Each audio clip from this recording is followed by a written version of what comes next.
laçalista, eu posso lhe ajudar. Boa noite, queridas famílias laçalistas. Eu sou a Patrícia Dalfarra, orientadora educacional do sexto ao oitavo ano. É uma alegria estar aqui hoje. Agradeço por terem separado tempo para essa conversa.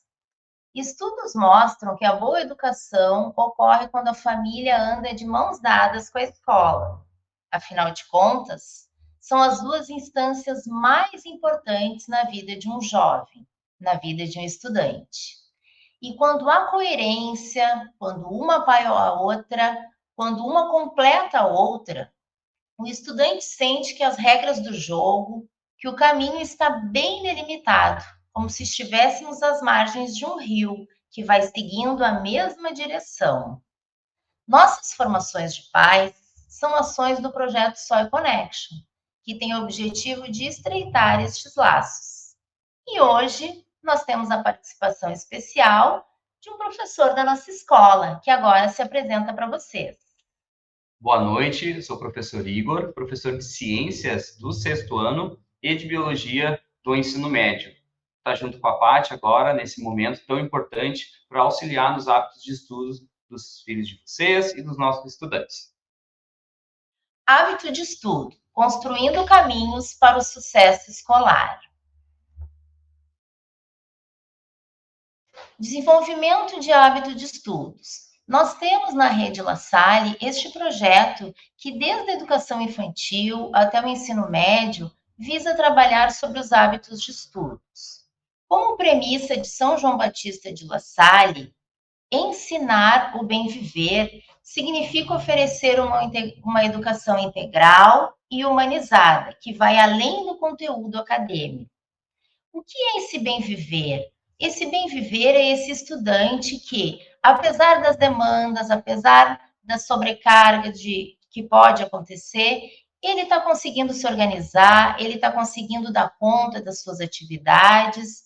E no SOI, pela nossa experiência, semanas de prova, atividades que eles têm que entregar, trabalhos, espocol, podem vir a gerar um certo desconforto, uma certa ansiedade, uma certa sobrecarga, e a gente, quando começa a conversar com os estudantes que nos procuram, a gente percebe, o que está acontecendo?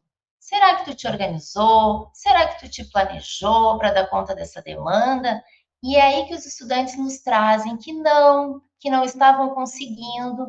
Então, nós entendemos que ter hábitos de estudo é qualidade de vida, é bem viver.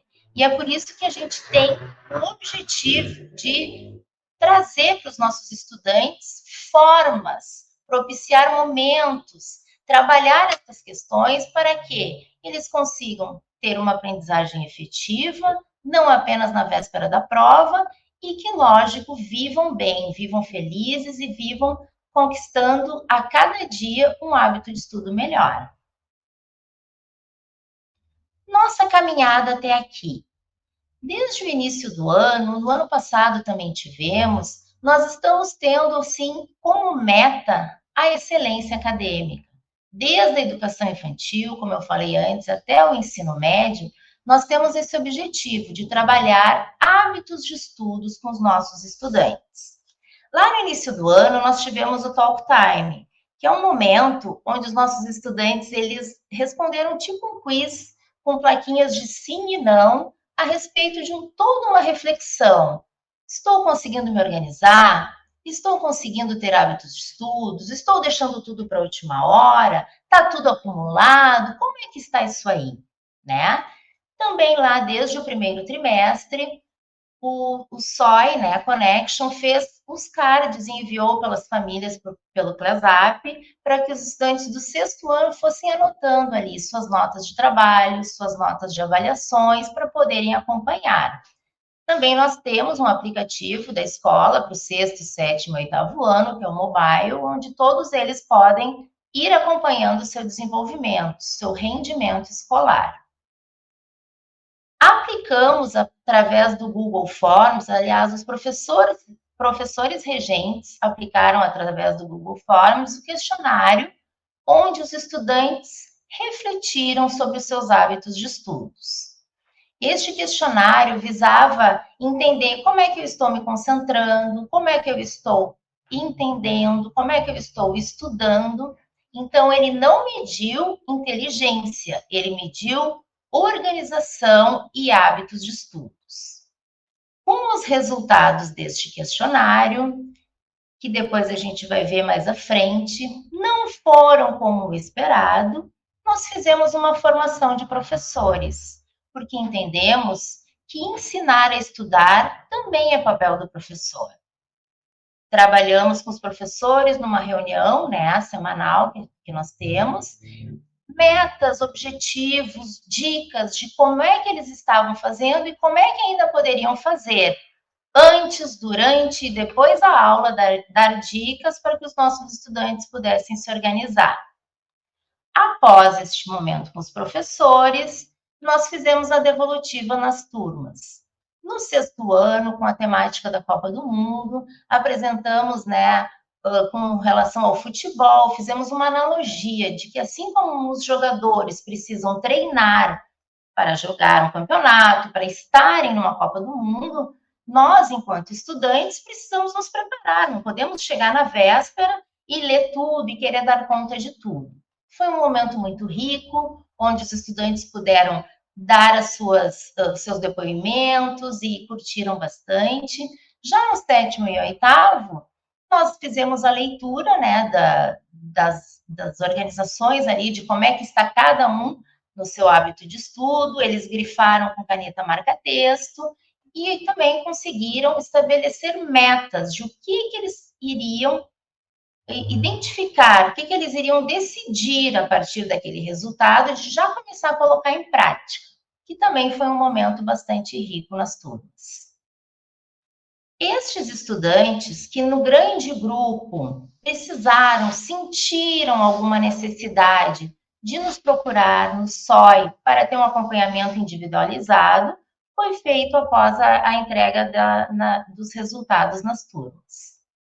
E hoje estamos aqui para fazer essa partilha com vocês, com as famílias, porque entendemos, né, como começamos falando, que a parceria entre família e escola faz toda a diferença no processo educativo dos nossos estudantes. E o resultado deste teste? Como é que foi este resultado? Lembrando que não foi um teste de inteligência, foi um teste de hábitos de estudos. Cada estudante respondeu de acordo com a sua prática, como é que vem fazendo até aqui. E isso não é um resultado por si só. Agora a gente tem ações que a gente está fazendo para modificar esses resultados, para que a gente consiga ter um crescimento nesse sentido de estabelecimento de hábitos de estudos.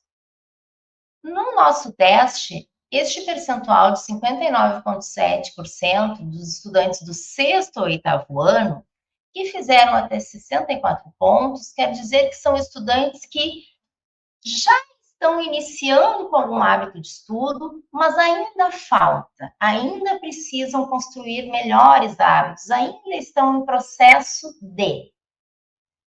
39,7% que fizeram entre 65 e 80 pontos são estudantes que já estão estabelecendo metas, que já estão com um plano mais organizado, e este baixo percentual de acima de 81 pontos são estudantes que já têm métodos fidelizados, e é esse o nosso grande objetivo, de aumentarmos essa pontuação. Para quê? Para que tenhamos excelência acadêmica, que afinal de contas é o nosso objetivo enquanto escola.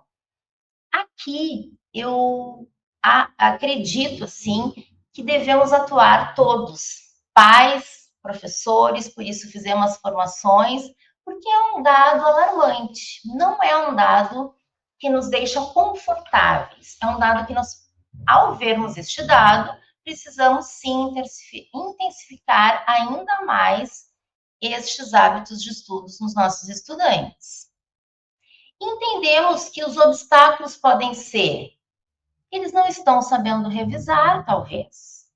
Eles estudam apenas na véspera da prova. Eles estão com dificuldade de organização, baixa autonomia, dependência excessiva. Porque o que acontece ali no sexto ano? às vezes as famílias entendem que os nossos estudantes já estão prontos para caminharem sozinhos. E sim, este é o nosso objetivo, mas eles ainda precisam estar de mão dadas, né, com os pais, conosco, enquanto escola, porque se deixarmos sozinhos, talvez os resultados não serão os que a gente espera. Então, assim, inclusive no sétimo e no oitavo, não é fazer por eles, mas estar perto, estar junto. E a importância desse projeto, ela fica muito mais evidente quando a gente começa a refletir qual é esse público, que geração é essa, que é uma geração que nasceu com a tecnologia, que é uma geração que tem fácil acesso a qualquer tipo de informação. Então, eles têm um Google Sala de Aula, que eles recebem informação dos professores todo dia, todas as disciplinas, eles têm o celular, redes sociais, eles têm televisão. Então, é uma geração que precisa de uma supervisão. Qual é o papel de uma supervisão?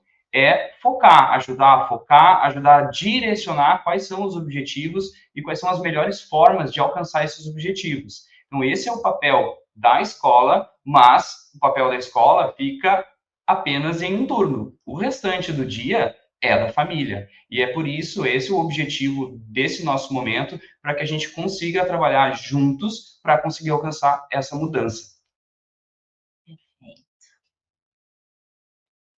Quando você pede, então, para o seu filho estudar, ele realmente sabe como fazer isso? Os estudantes nos procuram, Pati, eu não sei como fazer, eu não estou sabendo o que fazer.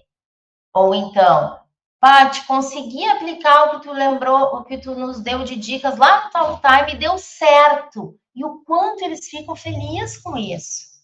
Entendeu? A gente precisa dar esse respaldo, a gente precisa estar junto para saber estudar o que é mesmo estudar, como mesmo eu vou fazer, para nós pegar um papel, pegar um lápis, sublinhar, grifar, ficar horas ali sentado, vendo algum conteúdo, tirando dúvidas, procurando no caderno, no livro, e folha para cá e folha para lá, era uma prática bastante comum, mas hoje em dia, justamente pelo que o professor Igor falou, a questão do perfil do nosso estudante, a questão do perfil do nosso filho.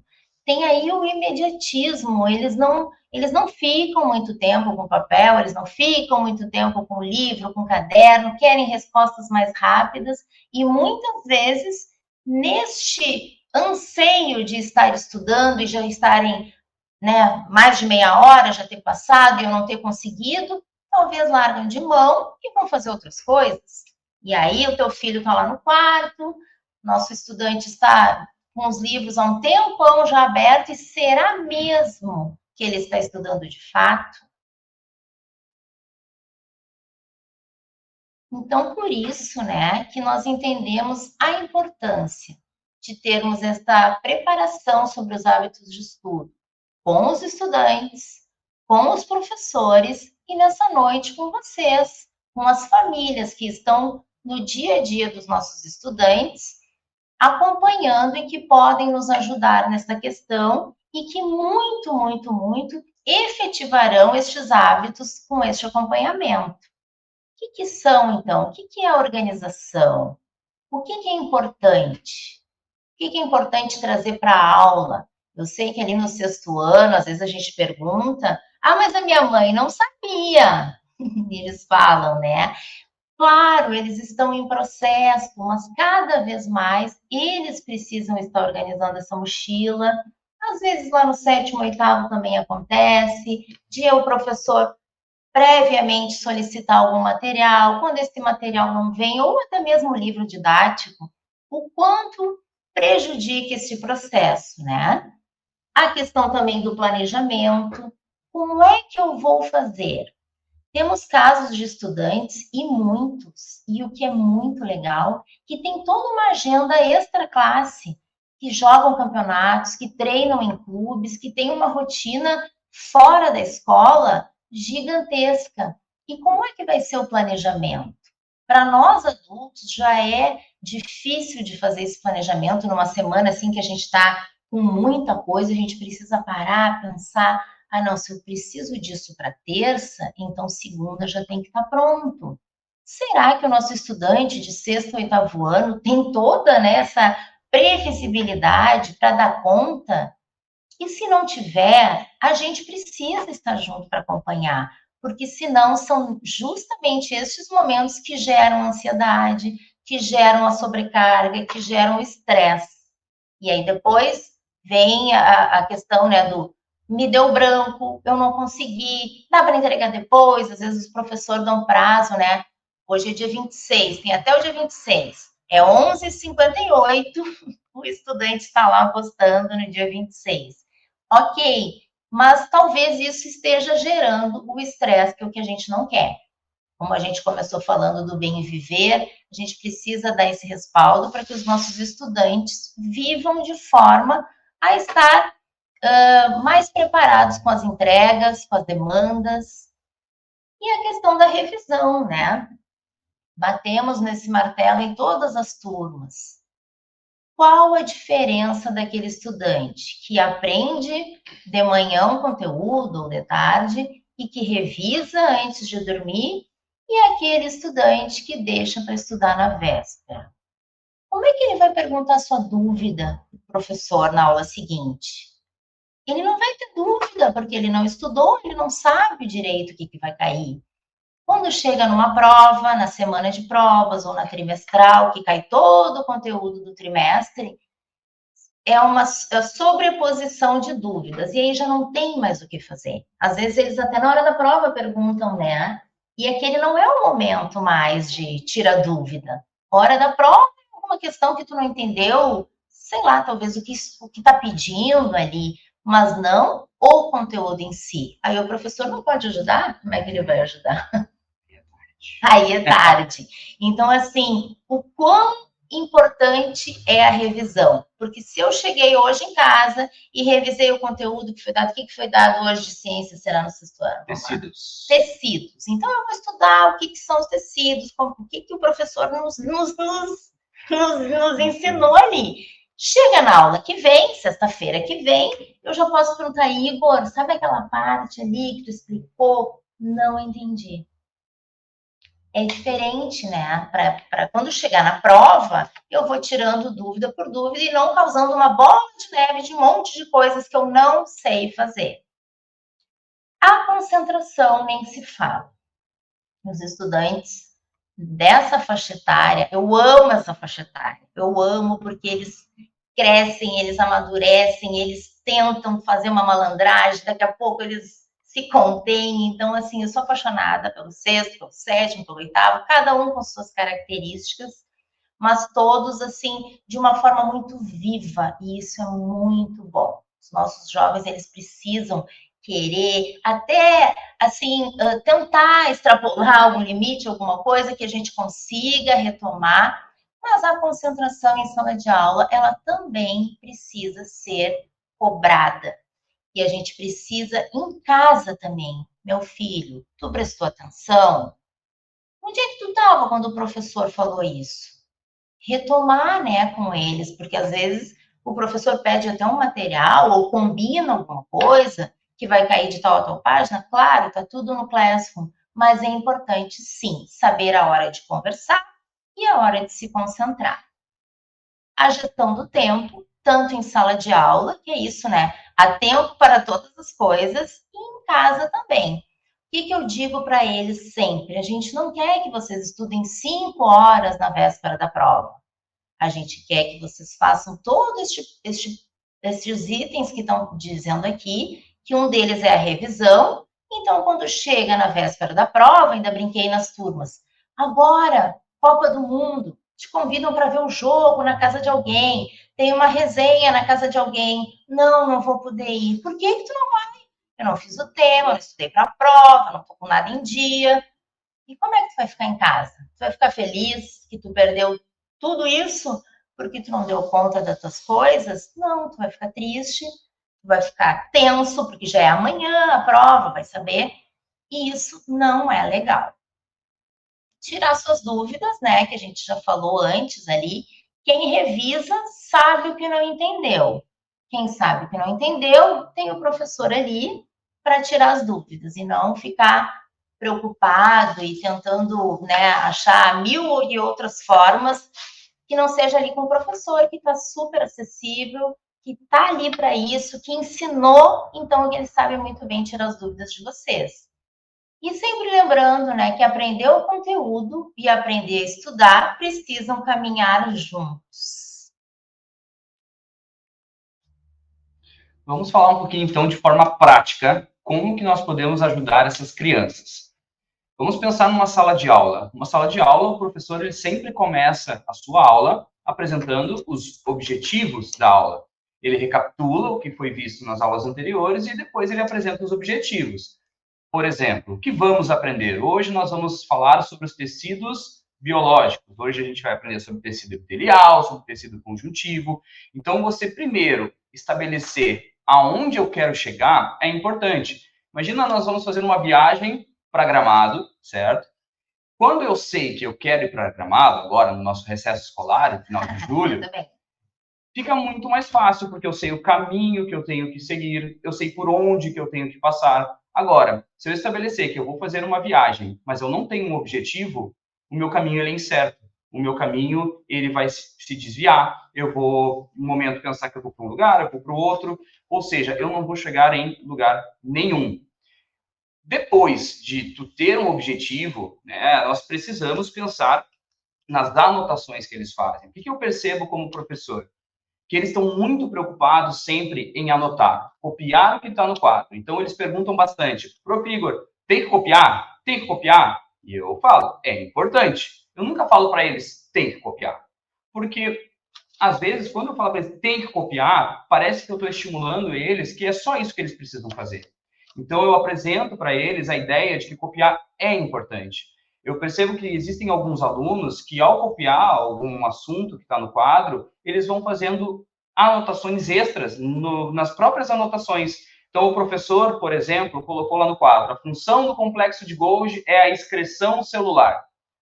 E aí eu espero, eu falo, é excreção celular. E ninguém me pergunta, prof, o que é excreção celular? E eles não sabem o que é excreção celular. Mas vai ter um ou outro que vai chegar para mim depois e vai perguntar o que é excreção celular. Então, a partir do momento que eu digo para eles o que é excreção celular, mas não está copiado no quadro, eles precisam se dar conta que eles precisam copiar isso também, que eles precisam anotar isso também. Eles precisam transformar aquela linguagem que está no quadro na linguagenzinha deles. Então, excreção celular é eliminar, é jogar para fora da célula. Faz um balãozinho lá do lado de excreção, botar para fora. Então, as anotações, elas também precisam ter uma certa autonomia do estudante. Eles precisam ter essa habilidade de copiar o que está no quadro, mas também copiar o que eles consideram importante e que vai ajudar eles no estudo. Depois a gente tem também palavras-chave. Palavras-chave são muito importantes. Então, fazer balãozinhos, marca-texto. Eu não deixo eles fazer uma avaliação sem estar com marca-texto, porque eu faço com que eles marquem as palavras-chave do enunciado. Depois a gente vai ver um caso onde eu vou mostrar de forma mais prática para vocês. Síntese, gente. A síntese é a parte mais importante. O que é a síntese? A síntese é, no final do meu estudo, eu vou me fazer um questionamento. Se eu precisar explicar isso para alguém, o que eu diria? Então, a partir do momento que eu faço esse questionamento, se eu precisar explicar isso para alguém, como eu explicaria? E eu conseguir fazer isso, significa que eu aprendi. Se a partir do momento que eu tenho que explicar isso para alguém e eu não conseguir explicar, eu ainda não aprendi. Então, a forma mais profícua, mais eficaz de eu perceber se eu adquiri aquela aprendizagem ou não é ensinando.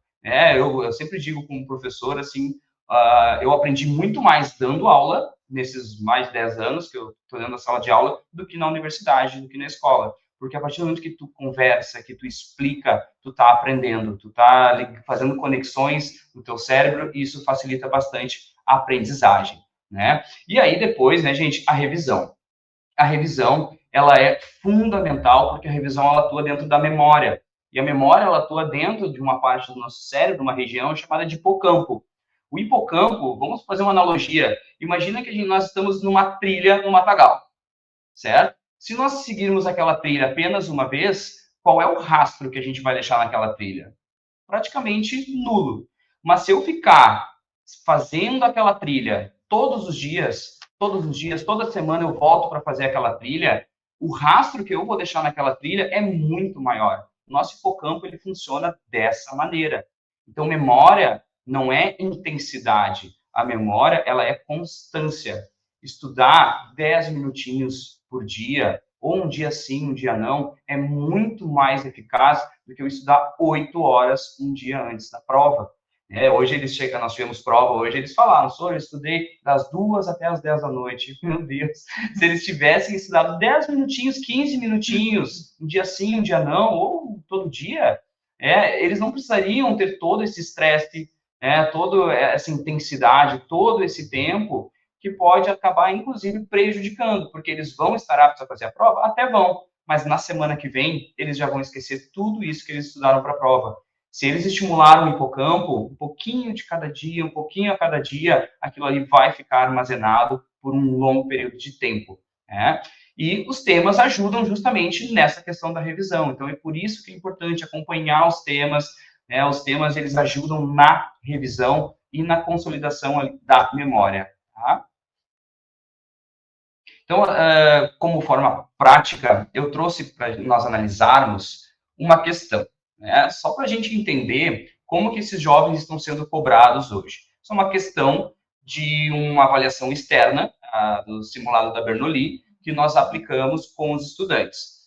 A gente percebe no enunciado que ele viaja por diversos assuntos, mas no final das contas, ele quer uma coisinha só. Então ele fala, atualmente diversas descobertas sobre o planeta Marte estão animando os cientistas e os fãs da astronomia. Nesse momento eles já reclamaram para mim, Sora, a gente nunca estudou Marte. E aí eu devolvo a questão, vocês terminaram de ler o enunciado? E aí a gente termina de ler o enunciado. Existem hipóteses que a vida possa ter existido no planeta vermelho devido a algumas características encontradas. Uma em especial foi uma característica importantíssima para o surgimento dos primeiros seres vivos no nosso planeta. Então, a questão não está falando de Marte, a questão está falando do nosso planeta e ela está falando sobre o surgimento de vida. E se o estudante ele não tem essa habilidade de ler, de inferir o que está escrito no enunciado, o que ele quer de mim, ele pode cometer alguns erros ali na hora de ler as alternativas. Então, a questão pede, assinale a alternativa que corresponde a essa característica da Terra, não de Marte, que é a existência de água. Mas, então, essas questões, elas são contextualizadas, elas trazem palavras-chave, que são assuntos que nós já tocamos nesse nosso momento. Eu trouxe como dica a IA. A inteligência artificial, hoje, a gente não pode negar que ela existe, pelo contrário, ela nos ajuda em muitos momentos. Gente, vamos usar a IA para estudar. Eu trouxe aqui alguns exemplos de comandos que nós, como pais, eu tenho um filho de 7 anos, às vezes eu ajudo ele a estudar também, como que nós podemos ajudar eles a estudar utilizando o ChatGPT ou o Gemini, por exemplo, o que eu posso digitar para o ChatGPT? Você é um professor especialista na elaboração de avaliações para ensino fundamental. Então, tu já designou ali a função do ChatGPT. Agora, ele é um professor do ensino fundamental. Seguindo as habilidades da BNCC. Importante colocar isso. Por quê? Porque a escola e as avaliações externas, como os simulados, seguem a Base Nacional de Currículo. Então, elaborar contextualizações originais, em formato de pequeno texto, a gente pode deixar bem específico esse comando. Aquela linha importante, o contexto deve ser realmente necessário para resolver a questão, evitando enunciados apenas decorativos. Então, são dicas que quem estiver assistindo pode até printar a tela, guardar essas dicas e utilizar ali para fazer testes, para fazer revisões, inclusive para ajudar nas avaliações. Tá? Aqui também tem um outro comando um pouquinho mais avançado para estudantes de 7º, 8º ano. Atue como uma banca elaboradora de avaliações de ciências. Antes de escrever cada questão, pense em uma situação, problema real do cotidiano. Porque quanto mais eles vão avançando, gente, no ensino fundamental e depois chegando no ensino médio, as questões elas vão deixando de ser conteudistas e elas passam a ser uma resolução de problemas. Então, eles precisam, não é opcional, eles precisam aprender a entender qual é o problema que a questão quer que ele resolva. E isso é leitura, isso é treino, isso é prática e isso é rotina. Então entendemos, né, o papel dos nossos estudantes, dicas dos nossos professores, e agora vamos nos debruçar um pouquinho sobre o papel dos pais nessa questão, né? Porque a gente entende assim, eu também tenho 2 filhas, agora já na universidade, mas quando saíam da escola que eu perguntava: "Tem tema?", nunca tinha. Então é uma pergunta que a gente tem que cuidar, né? Aí nós colocamos assim como não tão adequado, né? Essa coisa assim de a gente fazer os temas de trabalhos por eles, não é a gente que tem que fazer enquanto pais, são eles. De a gente tentar dar conta de tudo, lembrar de tudo, porque o que que nós estamos acostumando o nosso filho, se somos nós que estamos cuidando das suas agendas? Que se tá tudo bem, tá tudo bem. E no dia que a gente não lembrar de alguma coisa, né? Vai ser muito frustrante, tanto para nós, quanto para eles que vão pensar, pô, mas tu não me lembrou? Pai, eu não sabia. Então, o que, que é interessante, né? Que nós não resolvamos todos os problemas deles, mas que a gente possa estar perguntando, ó, deu conta de tal coisa? Orientando. Acho que tu deve fazer assim, ó, porque como amanhã tu tem vôlei, quem sabe tu já deixa pronto. Dar dicas, né?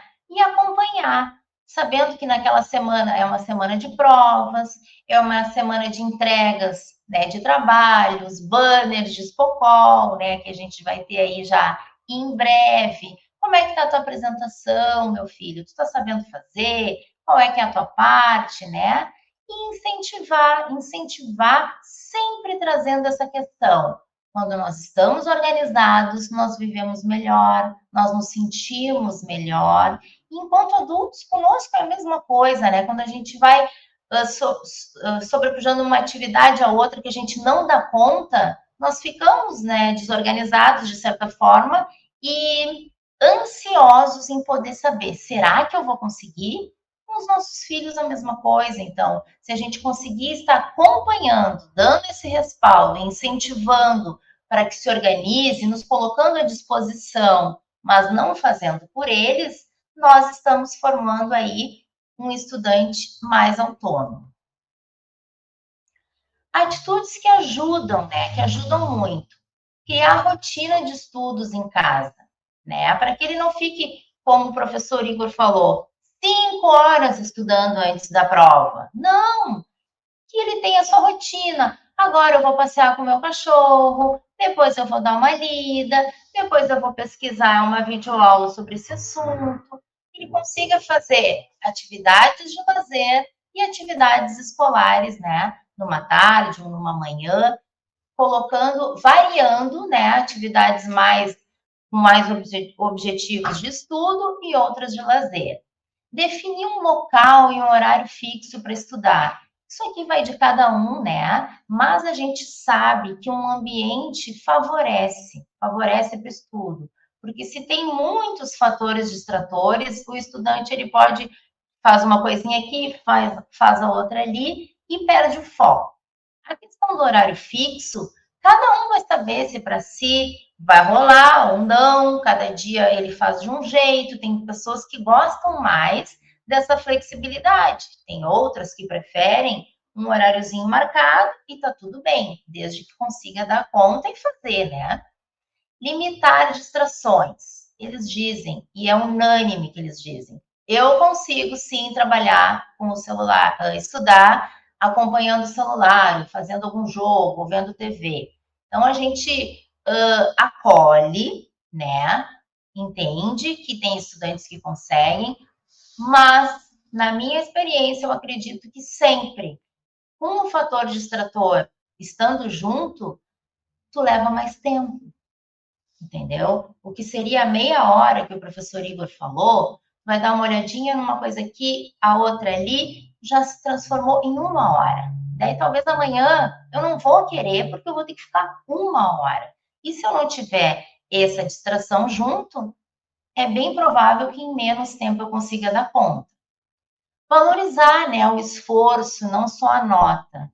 Nós precisamos, enquanto pais, enquanto professores, enquanto escola, estarmos atentos às mudanças daquele estudante. Ontem, atendindo uma psicóloga de um estudante, né, do 6º ano agora, e que ela disse, nossa, ainda temos uma caminhada pela frente, mas já é um outro estudante, então a gente precisa valorizar o esforço que ele está tendo, o autocontrole em não ficar levantando toda hora quando está estudando, o amadurecimento, né? O que está por trás disso tudo? Porque às vezes a conduta mudou, ele já tem um hábito de estudo melhor, mas ainda não apareceu na nota, mas vai aparecer, porque através da repetição, da dedicação e desse esforço, os resultados vão aparecendo e vão aparecendo mesmo. Conversar, né, sobre as metas, os objetivos de cada um. Eu convido que vocês peçam para os seus filhos a folha dos resultados do hábito de estudo, da testagem que a gente fez com eles, que nós comentamos lá no início, porque lá embaixo eles colocaram as metas que eles querem. Alguns têm como meta atingir excelência acadêmica. Alguns outros têm se distrair menos em sala de aula, conversar menos em sala de aula, estudar mais, revisar. Apareceu muito a questão do revisar todo dia e não deixar só para a véspera. E tirar as dúvidas também. Então, senta com ele, pergunta dessa folha, não sei se talvez não tenha chegado ainda nas suas mãos, mas é importante, eu acho, avaliarem junto esses resultados. E o estímulo à leitura, a gente sabe, né? E sempre vai ser assim, estudante que lê, adulto que lê, é um adulto, é um estudante diferenciado. Então, se não está sendo fácil, vamos tentar uma forma. Qual é o assunto que tu gostaria de ler? Como é que seria isso? Vai ser na árvore, né? Que a gente tem essa ferramenta aqui na escola, vai ser no livro físico, mas que o estudante tenha, sim, esse hábito da leitura, muito importante. Como a gente pode estimular esses hábitos de estudos em casa? Como eu falei antes ali, cuidar, né, para não ficar perguntando, já estudou? Tem tema? E sim fazer essa aproximação de uma forma diferente, né? O que tu aprendeu hoje? Como é que foi? Foi mais difícil? Como tu te organizou nos estudos? Qual será a tua meta dessa semana? O que a gente pode melhorar? E seja uma conversa no carro, ali indo embora, descompromissada, porque a gente, enquanto pai e mãe, tende a julgar, né? A já partir, mas eu te falei. E aí isso vai tolhindo os nossos filhos de nos contarem, assim, alguma coisa com relação a isso. Então, o acolhimento, a parceria de poder dizer, pai, se tu gostou, e esse professor, como é que ele faz? Como é que está sendo, né, ter tantos professores ali para o 6º ano? Acho que de passinho em passinho, de degrau em degrau, a gente consegue estar mais próximo deles, e isso é muito importante. Porque no dia que vier a nota ruim, né, que talvez aconteça, eles não vão ter medo de nos dizer, eles não vão ter esse receio, porque sabem que a gente está ali como parceria e tentando melhorar a cada dia, que é o que a gente almeja, né? Autonomia. A autonomia é a capacidade de governar a própria vida, de tomar decisões conscientes, de agir de forma independente, com base nos seus próprios valores e princípios. Ela não nasce pronta. Ela é ensinada, ela é estimulada, ela é praticada. E a autonomia, ela é o grande objetivo desse nosso encontro aqui hoje, porque nós queremos sim que os nossos estudantes sejam cada dia mais autônomos, sejam protagonistas dos processos de aprendizagem, não dependam ali só do professor, sempre do professor Igor. Claro que o professor Igor vai auxiliar e todos os outros professores, mas né, que eles saibam o que fazer com aquilo que lhes foi entregue, o que fazer. E agora, em casa, como é que eu faço isso? O professor dá as ferramentas, mas se o estudante não se apropriar, ele não consegue. A autonomia, ela precisa cada vez mais ser aprendida, ser ensinada e ser estimulada. Nosso compromisso, então, né? Nós falamos aqui o tempo inteiro do que foi feito com os estudantes, do que foi feito com os professores, estamos dando esse feedback para vocês, porque nós somos aí esse tripé, né? Que nós temos o papel da família, que é apoiar, incentivar e acompanhar.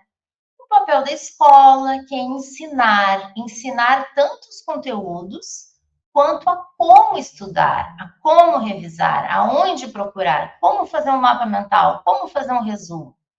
Orientar também e desenvolver o papel do estudante, porque não adianta, né, o professor se dedicar, a família se dedicar, se o estudante não tomar posse disso aí e ver qual é a melhor forma dele aprender. Porque juntos nós construímos hábitos de estudo sólidos e duradouros. Nós gostaríamos de desafiá-los aí para os próximos dias. Que em casa, enquanto família, vocês possam estar escolhendo pelo menos um destes hábitos aqui para acompanhar. Nessa semana, de repente, acompanhar o tema é uma boa.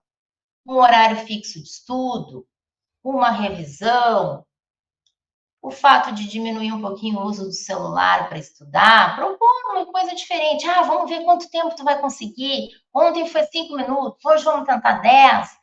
Eles gostam desse tipo de brincadeira, de competição, de se superarem. Então, de uma forma lúdica, talvez, alguma ideia, assim, que vocês possam estar desafiando os nossos filhos, nossos estudantes nessas próximas semanas, com algumas dessas questões. A organização dos materiais, vamos ver, se a semana inteira tu levar todos os materiais, todos os livros que tiver que levar, a gente vai, sei lá, comprar um pacote de figurinha.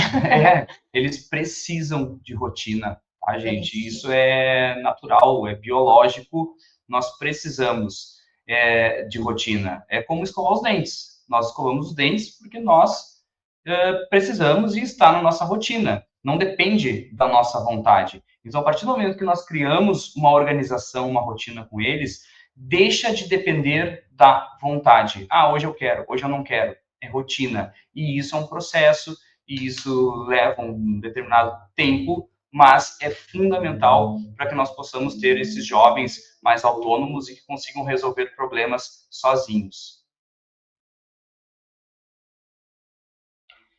Pequenas mudanças, né, feitas todos os dias, geram grandes resultados no futuro. O simples fato, que na verdade não é tão simples assim, de acompanhar o calendário das provas, né? Essa organização, fazer um planner, fazer um mural, saber o que tem nessa semana, como eu vou me organizar para estudar. Então, as pequenas mudanças dos nossos filhos e nós, enquanto pais, podem gerar grandes resultados e nós temos certeza que vão gerar grandes resultados, porque é gotinha por gotinha que a gente vai construindo aí todo esse oceano de aprendizados novos. E para a gente concluir, né, vou pedir que o professor Igor dê um último recado aí, que depois eu possa fazer a conclusão também da nossa live. Agradecer a presença e dizer que nós contamos muito com o apoio de vocês e que vocês saibam também que podem contar conosco sempre que vocês precisarem. Pois bem, nós temos o grande objetivo de formar estudantes autônomos e protagonistas da sua aprendizagem. Por isso que estamos aqui nessa noite e agradecemos muito pela parceria de vocês. Preparar os filhos para os novos tempos, em primeiro lugar, é resgatar o que há de melhor no humano. O olho no olho, a parceria, o perdão, a gratidão, a empatia, o sentir. Estimular a criatividade e estimular a pesquisa crítica também são elementos fundamentais nessa conquista. Agradecemos então pela parceria. Juntos, família, escola e estudante, construímos o caminho para uma aprendizagem de verdade. E que viva Jesus em nossos corações para sempre. Muito obrigada.